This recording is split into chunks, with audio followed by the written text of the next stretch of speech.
Lately, I've been getting a little overwhelmed with my yarn. Now, it's not too bad, but I have 4 bins full, and honestly, I don't have the space or the energy to store it anymore. And I've recently figured out that it's going to take me 8 more years of knitting to get through it all. If I keep buying like I have been, I'll have more yarn that I could use in the rest of my life in less than 4 years. And it's not just the yarn itself that's making me want to rethink my buying habits. A lot of studies have shown that people who spend their money on experiences are happier in the long term than people who spend their money on things. So I've been planning a stash down and a no-buy challenge. I'm going to share with you where I'm aiming and my approach to getting there, from using my yarn wisely to knitting more, buying less, keeping track and staying motivated. I have a few stash size goals I want to hit, and I've separated them out into the short-term and longer-term goals. So to start with, I have a C goal, and that is that all of my yarn fits inside the 4 containers I have. Right now, there's a couple of bags of yarn that just don't fit in, and I think in the next 3 months or so, I can work through those and I can get them to all fit completely inside the 4 bins.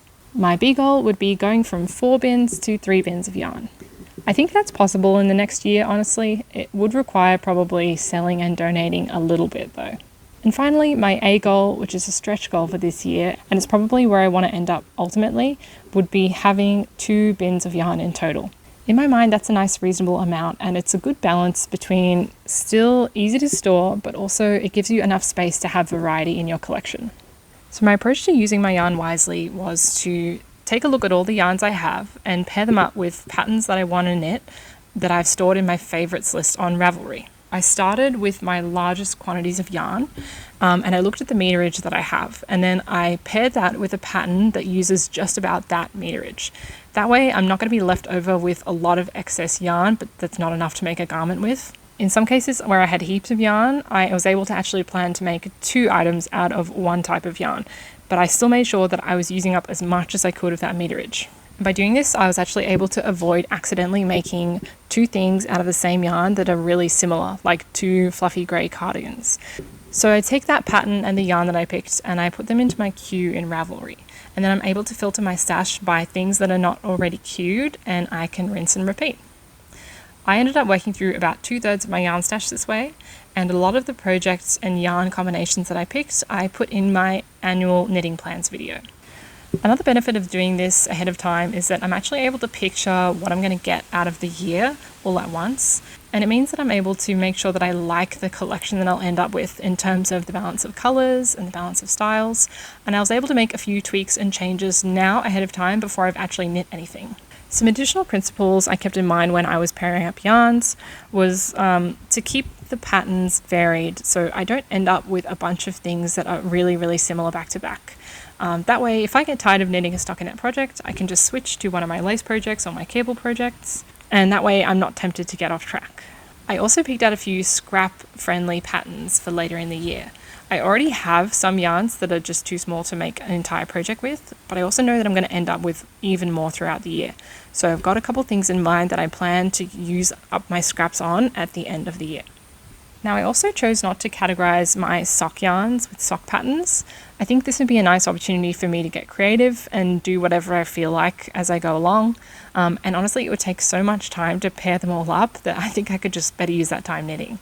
I've decided that if I don't enjoy working with a yarn, I'm free to donate it. I don't want to waste time on yarns that I'm not loving.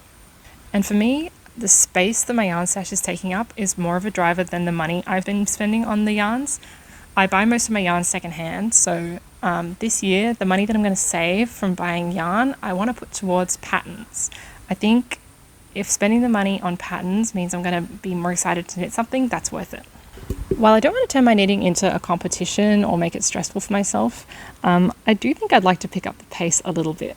So I looked at a project that I completed last year, and in total it was about 60,000 stitches, and it took me 50 hours over 63 days.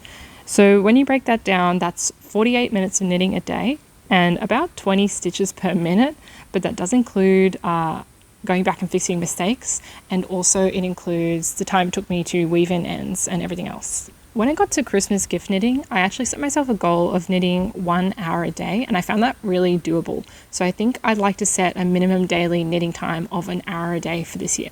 I also want to improve my actual knitting speed to get more stitches done in fewer hours. One of the ways I want to try to do that is to look at other knitting styles. So I currently knit in continental style, which is meant to be fast, but I'm not particularly fast at it. So I'm going to give some other styles like English and Portuguese style a go and just see if any of them suit me better and maybe mean I can knit faster. I can also save time by making fewer mistakes. This is just something that's going to come with practice, I think, but also as I expose myself to more different patterns, I'll just get more familiar with all the different techniques and how to spot when something's going wrong early. One easy way to use up all the lighter weight yarns that I have would be to get a sock knitting machine. Now, I'm very fortunate to have a boyfriend who has a 3D printer, and so a project we've started working on together is 3D printing a circular sock knitting machine ourselves. And I'm really excited to share the progress on that with you guys soon. Knitting things at that finer gauge takes up way more time than you'd think. So if you were comparing something knit at a 15 stitch per 4-inch gauge versus a 30 stitch per 4-inch gauge, you might think it takes twice as long to knit the finer gauge one, but actually it's 4 times as long. It takes twice as long to knit each row, and also there's twice as many rows.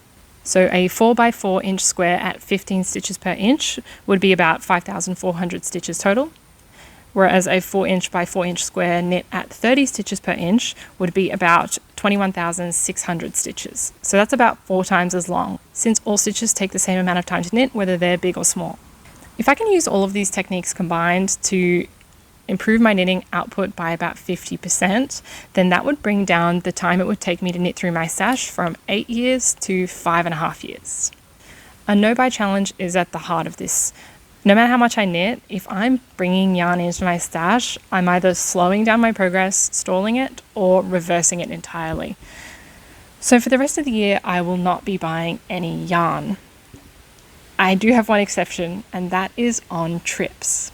I have some vague plans to go on an international holiday this year, and if I do, I'll be allowing myself to buy some yarn, and I'll only be allowed to bring back what I can fit in my luggage. Another key is to remove the temptation to buy. So I'm going to be unsubscribing from any email lists I'm on, Reddit communities, Instagram yarn dyers, and of course Facebook Marketplace, which is a huge problem for me.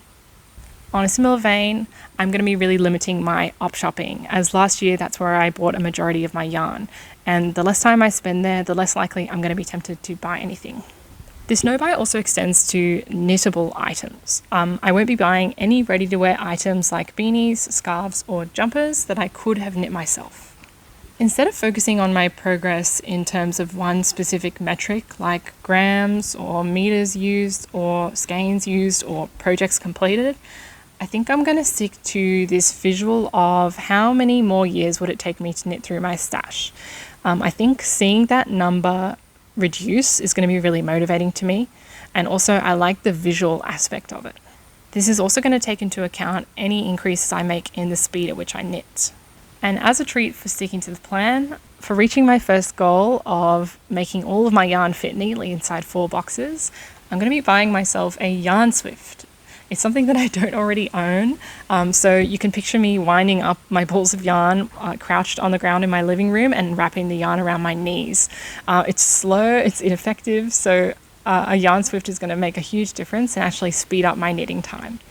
For the other goals, when I hit them, I'm going to buy myself something else, but I'm not sure what yet. So if you have any recommendations of things I can buy that aren't yarn as a reward for reaching my goals, let me know. So those are some of the ways I'm planning to tackle my yarn stash this year. I'd love to hear from you about any other tricks you'll be using to buy less and knit more. And I'll keep you updated on how I go throughout the year. See you then.